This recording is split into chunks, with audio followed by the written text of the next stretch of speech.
The Businessin Wales Podcast, sponsored by Sinclair Group, the business media for Wales. Hello and welcome back to the Businessin Wales Podcast with me, Daniel Bevan. Our guest today was once an apprentice in engineering and soon became the youngest member of the Welsh Assembly, as it was then, of course, now the Senedd. And his rise in politics didn't stop there, as he's now a minister in the Welsh Government. One of his portfolios is that of apprenticeships. Jack Sargeant MS, thank you so much for joining us today. How are you doing? No, thanks, Dan. That was a very kind introduction, so I didn't quite expect that. But no, really good to be here with you to discuss all things skills. Very exciting. Let's actually start with where you are, because you're joining us remotely from Venue Cymru, a fantastic venue in North Wales. Tell us a bit about what you've been doing there today. Yeah, sure. So I'm in Venue Cymru this morning, and I'm here with Arts Council Wales to announce the recipients of an £8 million capital investment fund for the arts sector. And Venue Cymru is one of the 40 organisations who's had access to that funding.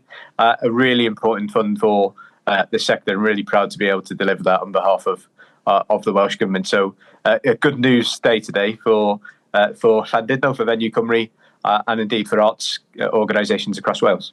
Indeed. Well, I should have given you your full title, and that is Minister for Culture, Skills and Social Partnerships. So you're always a very busy man. But let's start with your background as an apprentice in engineering. Why was that the right choice for you? And as so many people are finding now, maybe university isn't the right one for them?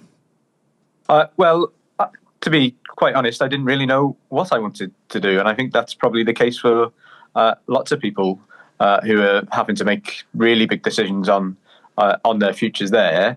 But I found the apprenticeship route was the right route for me. It was that way of earning a wage, but also gaining the qualifications to be in industry. And you mentioned university there, but I was lucky enough to finish my apprenticeship and then be supported by the employer to go and get my degree in industrial engineering as well. So it was still a route. It didn't stop me getting a degree. It was still a route to go in there. But one of the main reasons, to be frank with you, Dan, is I wanted a car. And the way of me getting was a car was earning some money. And it was the perfect way of doing that, going into a workplace on a day release basis at college, learning the skills that I wanted to learn anyway, and then picking up things that you learn from the workplace and your mentors on the shop floor. I think is a really, really good way to benefit yourself, but also the economy. I was lucky I got my car, but as you say, it didn't stop there. I managed to get my degree in engineering. I think, the way of earning whilst learning, that vocational training is very good, not just for engineering, but for lots of sectors. And it's really pleased that I can help share that experience today, but help promote that experience in my role as the Minister for Skills. Now, I can't let us move on without asking what the car was. So it was a Vauxhall Corsa. It was a 1.2 Vauxhall Corsa, and it was my pride and joy at 17 years old. I loved it to bits. I actually sold it to my dad. So we kept that in the family for quite some years. Oh, great. Well, that's fantastic. And then you moved into politics. You mentioned your father there. After he sadly passed, you took his seat over in Allen and Deeside. So tell me about that experience, stepping into the Senedd for the first time at the age of 23. Yeah, so youngest ever member. I'm not the youngest in there now. I think perhaps one or two maybe beat me, but I'm certainly the youngest ever member of the Senedd. And again, I think it's a good thing. We should have people of different ages. We should have people from different backgrounds. My background of coming from engineering is quite unusual in politics, particularly in the UK. And I don't think that's a bad thing at all. I think we should reflect the communities that we represent. And I represent a working class manufacturing town and community. And I'm pleased to be able to do that, not just in that election, but in the following election. And I've been there for quite some time now, and hopefully again in the future. But it was a difficult period for me personally, but I was able to get through that because of the support of the community. And what I wanted to do was repay the community for that support. the things I learned from industry at a young age, going as an apprentice, working on the shop floor and working my way up in that business and into a different organisation, actually give you the skills to go on to being able to do what I am doing today. So not just in the Senedd in the early days, but to making decisions as a minister around the cabinet table in the Welsh Government. I think it gives you a good perspective on things, and as I say, learning some of those skills, those problem-solving skills that engineering teaches you, but through the vocational route that I did, I was probably in good stead to where we are today. Yeah, what would you say are some of the key skills, maybe some of the things that we wouldn't necessarily expect, maybe around communication, I don't know, learning on the job at 17, because you've had, 6 years in the workforce before going into politics. Some people may hear that you were a politician at 23 and think that you would have left uni at 21, 2 years, etc. But yeah, what were those values that you learned at 17 that then took you on into your career as a politician? But my partner always says to me at home, she doesn't understand how much I've done before coming to the Senedd. So I guess you're right. Some people may think that, but being exposed to industry at that age was really important, I think. And being on the shop floor, dealing with customers from across the United Kingdom and beyond, but in high pressure environments as well, where you're producing components at that time for customers who needed components there and then, and being able to deal with that pressure of getting things right, making sure that the system is set up to be able to get things right for the customer and the client at the end of the day, and providing all of those support networks that you have to, making the right decision, and that communication and teamwork skills that you can't get through industry without, is crucial. And you learn that from an early age. And also, not being afraid to make a mistake. People make mistakes every day. My mentor, I used to call him Grandad John. He said, as long as you know what you've done, you won't make that mistake again, will you? And that's part of learning the trade. And I think the words that he said to me, someone who's never made a mistake has never made anything. So I think learning with all those things, how to deal with that, and then just picking up the general skills that you do on the shop floor, engineering-wise for me, but it'll be people who will have different experiences in their career paths as well. I think gives you the ability then to help shape your future, and the skills that I learned from my early days as an apprentice, and then as a development engineer in a different business, are very much transferable to what we have to do now. We have to solve problems, and we have to communicate those solutions to the public more widely. And I do think the experiences that I had then have helped shape some of the things that we're doing today. One of the things that our listeners and readers will be learning a little bit more about shortly is that I'm actually going to become an apprentice, taking a course alongside my job. We aren't in a position just to say exactly what yet, but I'd love to know personally what your advice is for somebody either in my position or indeed someone who's not going to university and going into an apprenticeship. As a former apprentice yourself, how did you get the most out of that course? Well, look, firstly, congratulations. That sounds really good. And being able to use your platform as well to promote not just what you're doing, but what others can go on to do is a really good thing. And I think more apprentices or former apprentices should think about doing that as well, because that's often one of the best ways of inspiring others. My advice is, look, it's not easy.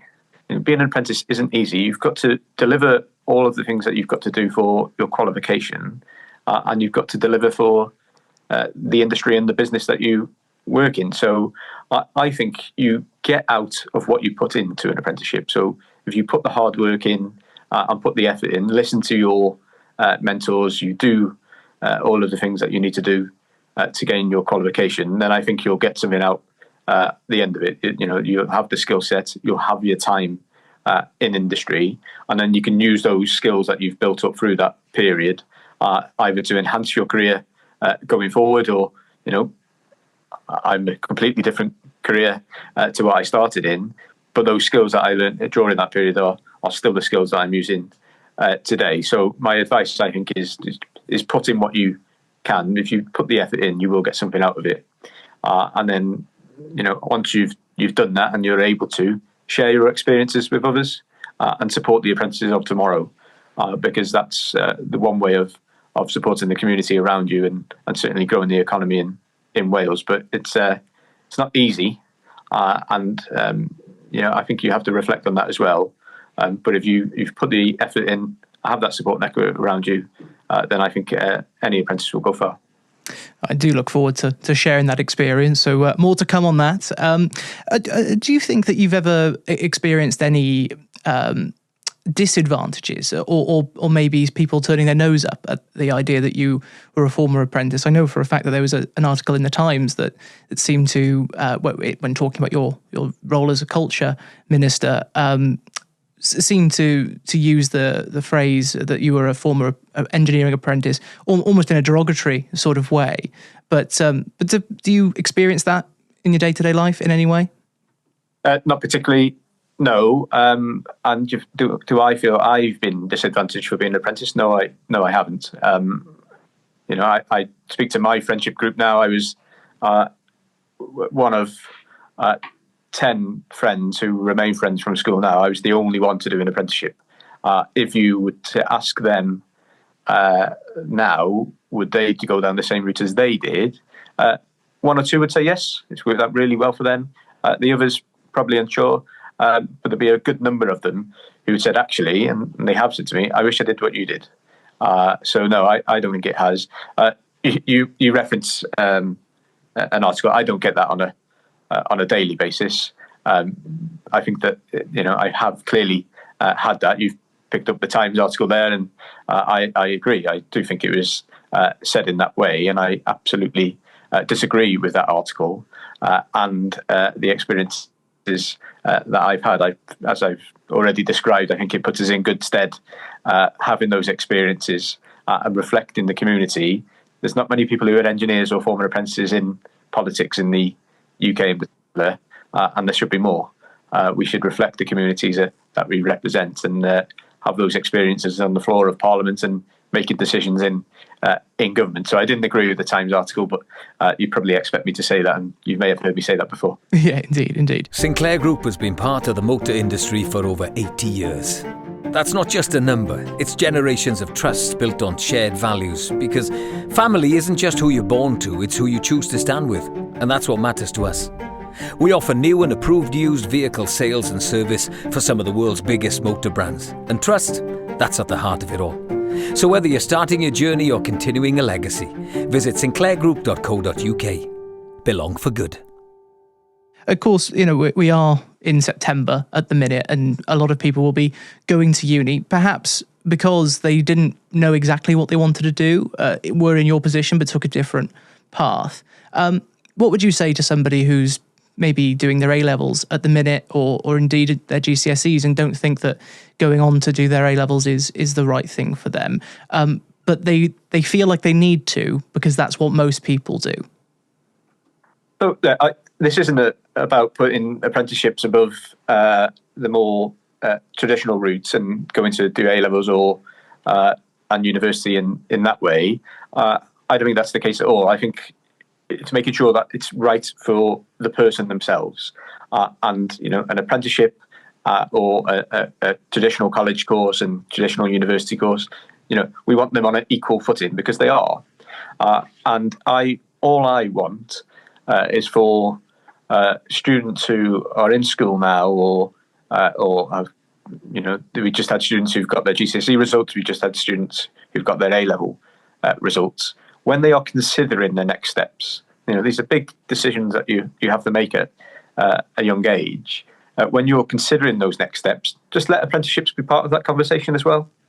Just consider that as an option, and if that is the right option for you, then consider it and maybe look at going down that path. If it's not, consider something else. Go through to a college course, to university, or perhaps straight into industry. We have our Young Person's Guarantee in Wales. Take a look at that on the Young Person's Guarantee website, and hopefully that will help you just consider some of the options. Careers Wales is also there to offer advice, but we're all different people, and we will all have different options. Just make sure that you've considered all the options out there, and make sure that you're comfortable with your choice. And I do feel it's such a big decision to make.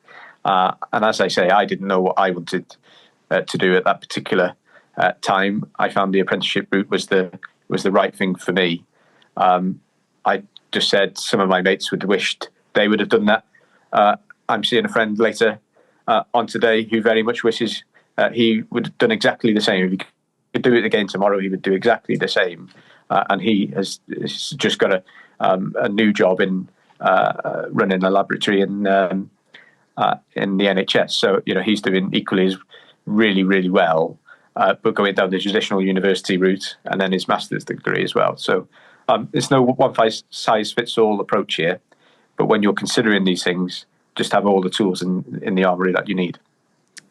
So let's talk a little bit more about skills in general, broaden that out a bit, and more specifically about skills gaps. When you speak to businesses, business leaders, what are the industries right now that are your sort of top priority for filling those skills gaps that we all know that there are existing in Wales? So I think we need to look at the opportunities that Wales has as well for the economy, and we know the green economy in particular is very much up there. It's a key priority of the First Minister. It's a key priority of the Welsh government as well. So we want to try and support that industry. We know engineering skills are very important to that. But look, I'm open to have that discussion with all sectors where there are skills gaps, but not just today. What are the skills that we need to grow for tomorrow as well? And we're always having those types of conversations. Very recently, my team have sat down with the Crown Estate, for example, and discussed what the potential opportunities are in the Port Talbot area and how we transition to some of those skills. And a big part of this year's budget, something I was particularly pleased to announce, was a 6 times increase to the flexible skills programme.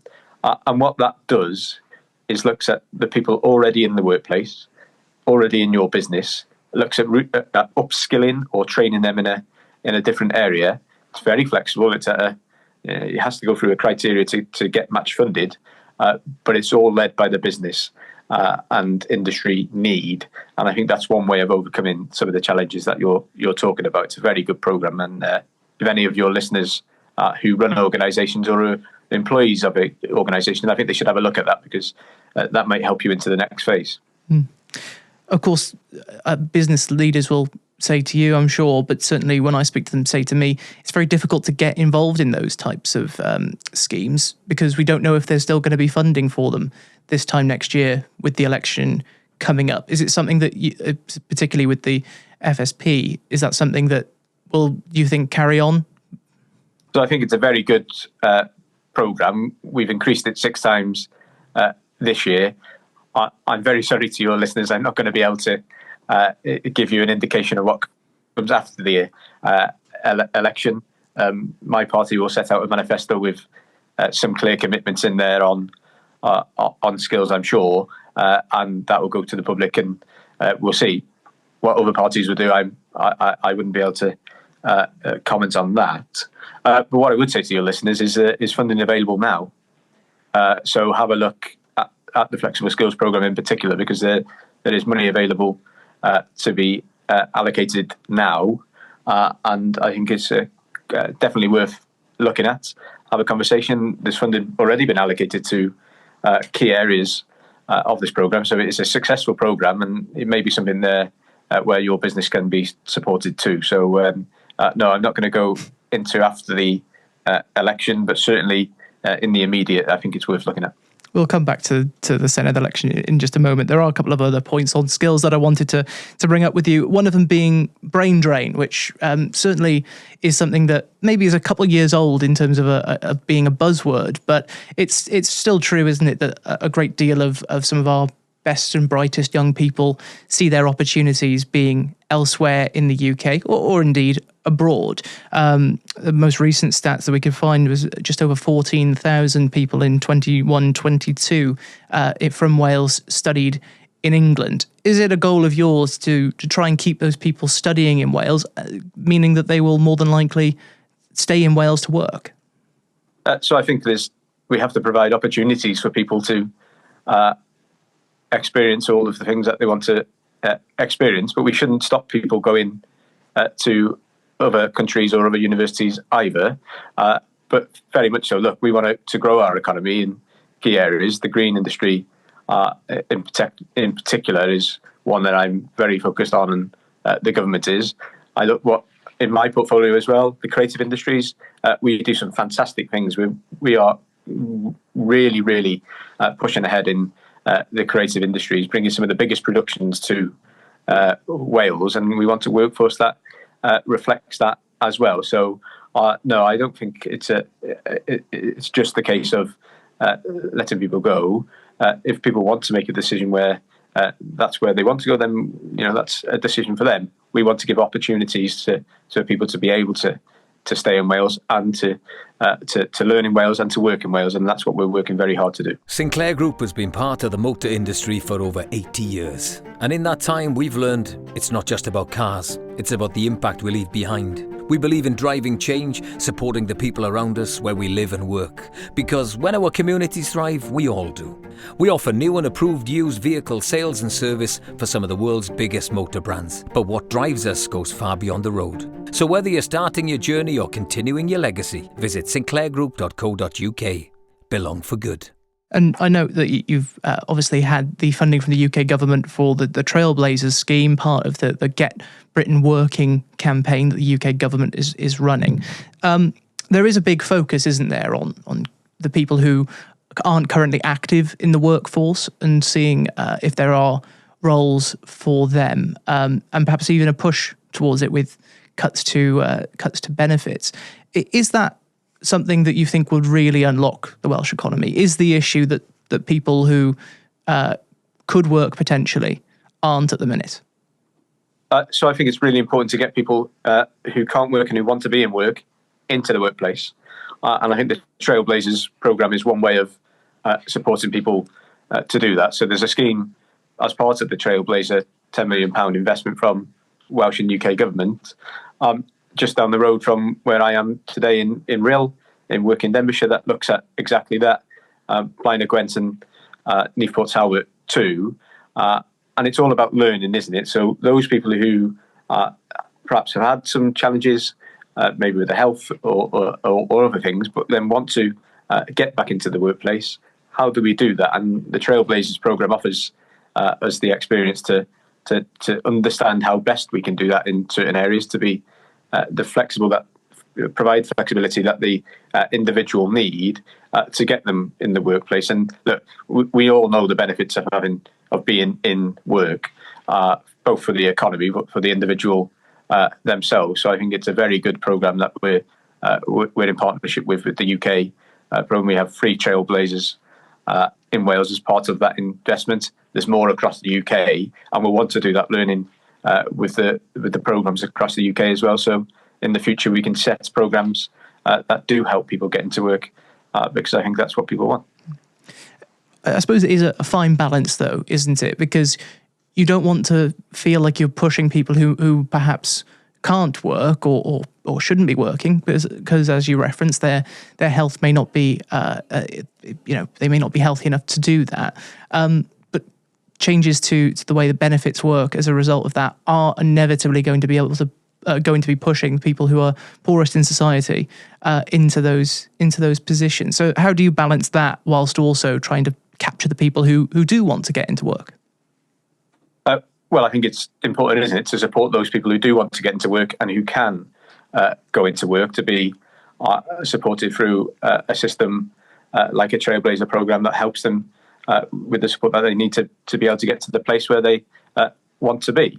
But there is also experiences where that can't be the case, and they need support in another way as well. And that's the position that has been by the Welsh Government. You will have seen over the last couple of years, now where we've supported people in a campaign to make sure if they are entitled to certain benefits, to make sure they're claiming them as well, because there is a number of benefits that go unclaimed. So I think there's a two-pronged approach here from the Welsh Government. The important thing is about supporting people, and that's what we're always trying to do.